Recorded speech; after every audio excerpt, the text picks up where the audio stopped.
Good morning, everyone. Okay, in a nutshell, I've had a very interesting life, if I don't mind saying so myself.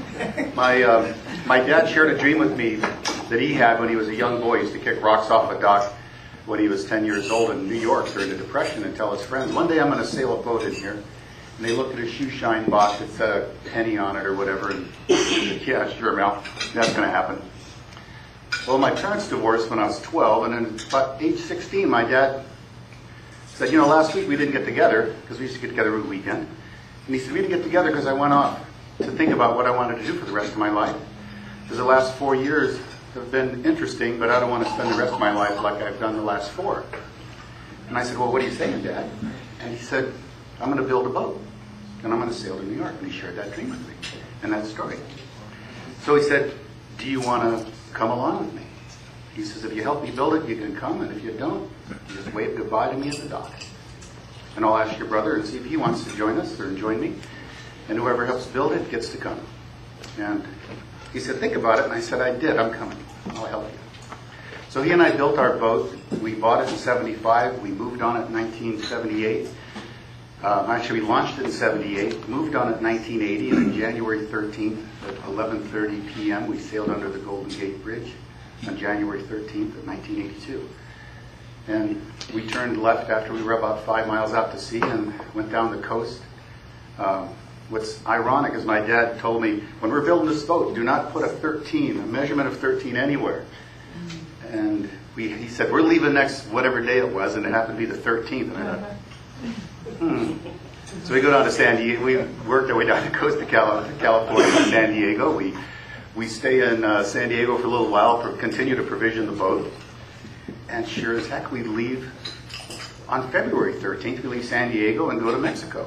So I'm thinking, I don't know what he was so worried about 13s for. We keep leaving places. But it was an extraordinary time in my life. I sailed with my dad for 3.5 years.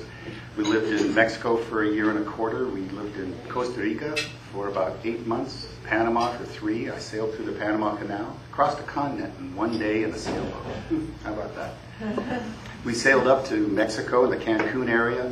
By then I was dreaming in Spanish, and if I would have met any one of you, my first words would have been Spanish. Imagine a guy like me wanting to say his first words to you in Spanish. When we got to Florida, we were at a club, and we had lunch, and they had a guitar player, and he says, well, that's it for me. And he was really playing some fun songs. And I said, otra vez, uno más. And I thought, yeah, play another song. And it was funny because my dad and I would speak English all the time. It's interesting when you start learning another language.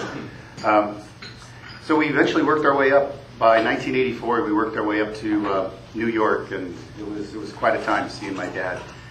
So happy with that event, sailing into the Hudson River and so on. Let's see. My particular dream was I wanted to see the Virgin Islands. I'd seen pictures, and my dad and I stopped at this restaurant every day or every weekend when we would go up to work on the boat. And I kept seeing this boat anchored in this beautiful area. And I just imagined that was the Virgin Islands. And that's what I wanted to go see and experience for myself. So I did. And by 1985, we spent quite a bit of time in the Caribbean and so on, and through the Bahamas. And just an incredible time.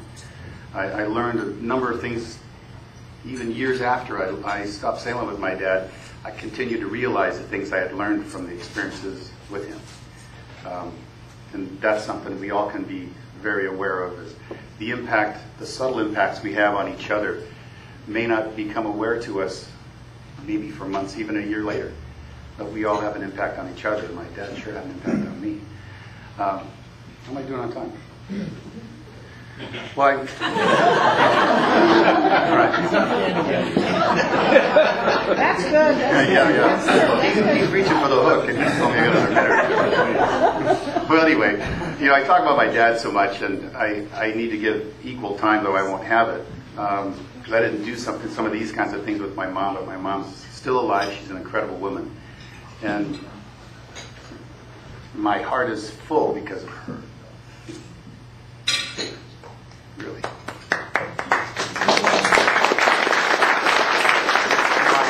I would say this, my life is complete because of my wife.